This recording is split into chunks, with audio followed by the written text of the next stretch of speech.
You probably think you know who the wealthiest person in your neighborhood is. You look at the houses, the manicured lawns, the cars in the driveway, and you make an assumption.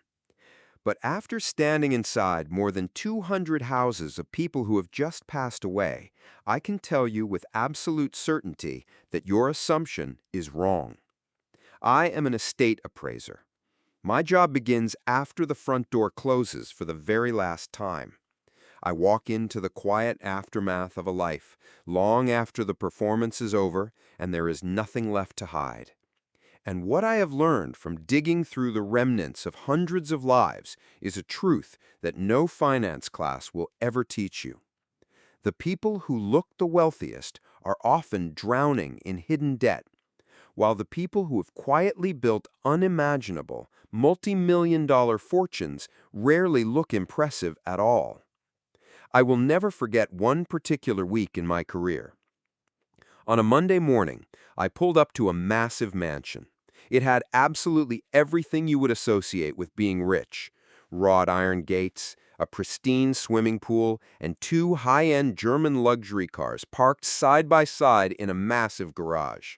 The cars still smelled like brand new leather.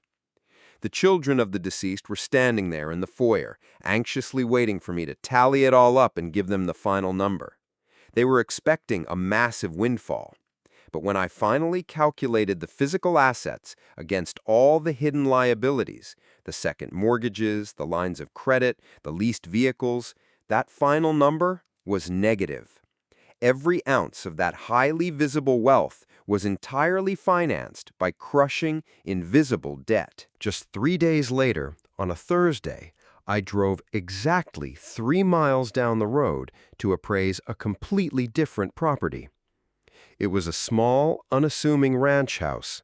The curtains hanging in the front window were heavily faded from years of harsh sunlight.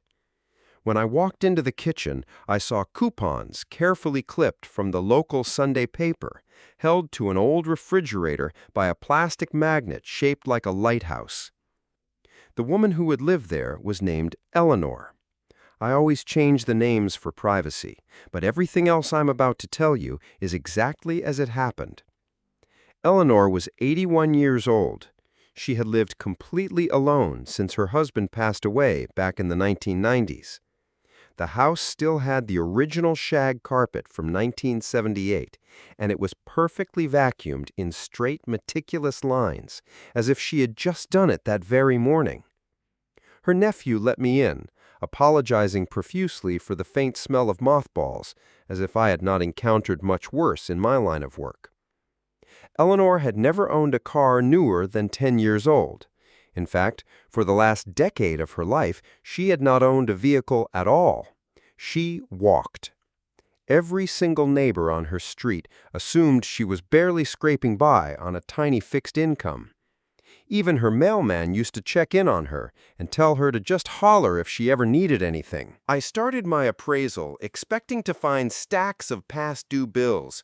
I opened her kitchen drawers and found more expired coupons neatly rubber-banded by the month. I checked the hallway closet and saw a winter coat she had visibly patched herself, not once, but twice. Then I opened her heavy metal filing cabinet. I braced myself for the collection notices that usually populate those drawers. Instead, I found brokerage statements, decades and decades of them. Going all the way back to 1974, Eleanor had purchased a handful of shares in solid companies. And then she did the most powerful thing a person can do in investing: absolutely nothing. Every time those companies paid a dividend, she never once took the cash. She just instructed the bank to automatically buy more shares. For 46 years, those shares quietly multiplied, compounding in the dark. Eleanor had worked her entire life as a receptionist. She had never earned more than $30-something thousand a year. Nothing about her life would have ever made the evening news. But when I finally sat down at her faded kitchen table and ran the numbers, I actually had to read the final total twice just to make sure my calculator was not broken. Her estate was worth just over $2.1 million. I need you to really sit with that reality for a moment. Every single time Eleanor decided not to buy the new living room couch or declined the vacation to Florida that her sister kept inviting her on, she was not being cheap. She was making a deliberate, quiet choice. She was making a choice when nobody was watching and nobody was keeping score except for her. That same week, 3 towns over, I appraised a local business owner's estate. He drove a custom truck that turned heads every single time it rolled down the street. He had a beautiful boat sitting on a trailer in his front yard. But when I added up the truck loan, the boat financing, and the massive second mortgage he took out to pay for his lifestyle, his estate ended up negative $11,000. He woke up every single day of his life looking wealthier than Eleanor. But in reality, he was a prisoner to his possessions, and Eleanor was completely free. This brings me to a concept I think about every time I walk into a new estate: the wealth iceberg. Think about a massive iceberg floating in the freezing ocean. What you see above the water level represents maybe 10% of its total mass. Above the water is the car, the massive kitchen renovation, the designer watch, the vacation photos. That visible 10% is what society uses to judge your success. But the other 90% of the iceberg is completely underwater. It is quiet, cold, and entirely invisible. We live in a society today where you can easily finance that top 10%. You can lease a luxury SUV, you can take out a personal loan for a lavish vacation, you can even use an app to rent a designer watch for the weekend just to take a few photos for social media. The part above the water can be rented. But the part underneath the water, the brokerage accounts, the paid-off mortgage, the emergency fund, the peace of mind, you cannot rent that. You either have it or you do not. The story that really cemented this reality for me did not actually happen in a dead person's house. It happened on a random Saturday morning at a used car dealership, in a line I was not even supposed to be standing in. My own car's transmission was failing, and I desperately needed something reliable to get to my appraisals by Monday. I was standing in the finance office line behind 2 guys who clearly did not know each other. They were standing maybe 10 feet apart, both waiting to drive off the lot in a different vehicle. The first guy in line had deep, dark grease under his fingernails that he had not quite managed to scrub out. He was wearing a faded flannel shirt with a small hole starting near the collar and heavy work boots that looked like they had actually seen years of hard labor. He was there to buy a 6-year-old Honda sedan with 110,000 miles already on the odometer. When the salesman asked how he wanted to handle the financing, the man just shook his head. He reached into the back pocket of his jeans, pulled out a physical checkbook, the old-school kind with the carbon copies still attached, and wrote a check for the entire amount right there on the spot. The second guy in line was practically radiating a different kind of energy. He had expensive designer sunglasses pushed up onto his head, even though he had been standing under harsh fluorescent office lights for 20 minutes. He was wearing a perfectly fitted polo shirt and brand new sneakers that still had that stiff, unworn look. He was not buying a used Honda.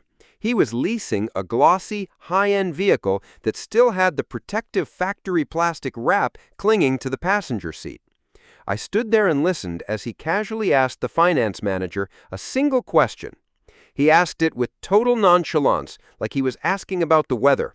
He said, "If I do 84 months, does the monthly payment drop under $400? 84 months. Let that sink in. That is 7 full years. He was signing up to make monthly payments for 7 years on a machine that mathematically loses a massive chunk of its value the exact second its tires touch the public road outside the dealership. Here is the brutal truth about what happened at that counter. That guy with the sunglasses did not buy a car that day. He bought a financial cage. He traded his future freedom for the temporary feeling of looking rich to strangers at stoplights. The man with the grease under his fingernails drove away with full ownership of his vehicle and zero stress about a monthly payment. This is why looking poor is so incredibly important and why it might be the greatest financial superpower you can develop. Looking poor simply means you have opted out of the comparison game. It means you refuse to subsidize the illusion of wealth by trading away your actual future. When you choose to drive an older car, when you choose to live in a modest house, when you choose to wear regular clothes instead of walking around like a billboard for luxury brands, you become invisible to the societal pressure that keeps everyone else broke. The people who are truly building multi-generational wealth are moving through the world completely unnoticed. Speaking of Eleanor, I want to tell you what happened to her $2.1 million.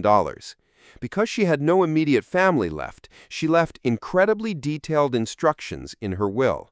Almost every single penny of that invisible fortune went directly to a scholarship fund at the local community college in her town. She funded the education of dozens of kids who will never even know her real name. She built a legacy that will echo for generations, all because she was willing to let the mailman think she was a poor old lady who needed help carrying her groceries. True wealth was never sitting in her driveway. It was sitting exactly where nobody ever thought to look. If you've ever looked at your neighbors, your friends, or your social media feed and felt a sinking feeling that you are falling behind, I want you to stop. Remember the wealth iceberg. Remember that almost everything people use to compare themselves to others is entirely visible, easily financed, and usually the absolute least important part of their financial reality. Stop keeping score with people who are playing a completely different, much more dangerous game. If this story changed the way you look at money, make sure to hit the subscribe button right now. Let me know your thoughts in the comments below, and watch the next video on screen for more hard truths about building real wealth.